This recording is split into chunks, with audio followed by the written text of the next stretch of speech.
अस्सलाम वालेकुम व्यूअर्स, आज हम आपके साथ एक कावे की रेसिपी शेयर करने जा रहे हैं जो नज़ला, जुकाम, खांसी और गले के लिए बहुत ही बेहतरीन कावा है।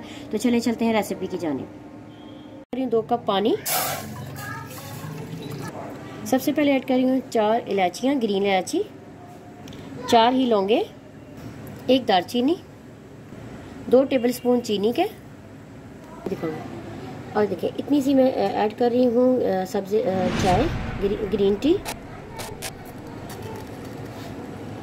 और अब हम इसे पकने देंगे। बॉईल हो रहा है, इसे हम 1 से 2 मिनट के लिए पकने देंगे और हम इसे छान लेंगे। चलिए जी, कावा हो चुका है रेडी और हम इसे छान लेते हैं। बहुत ही ज़बरदस्त है नज़ले ज़ुकाम के लिए, खांसी के लिए, सोर थ्रोट के लिए बहुत ही ज़बरदस्त है। आपने इसे ज़रूर ट्राई करना है। चलिए जी, ज़बरदस्त हो गया है कावा रेडी, आपने इसे ज़रूर ट्राई करना है। इंशाल्लाह मुलाकात होती है एक नई रेसिपी के साथ, एक नई वीडियो में। अल्लाह हाफिज़।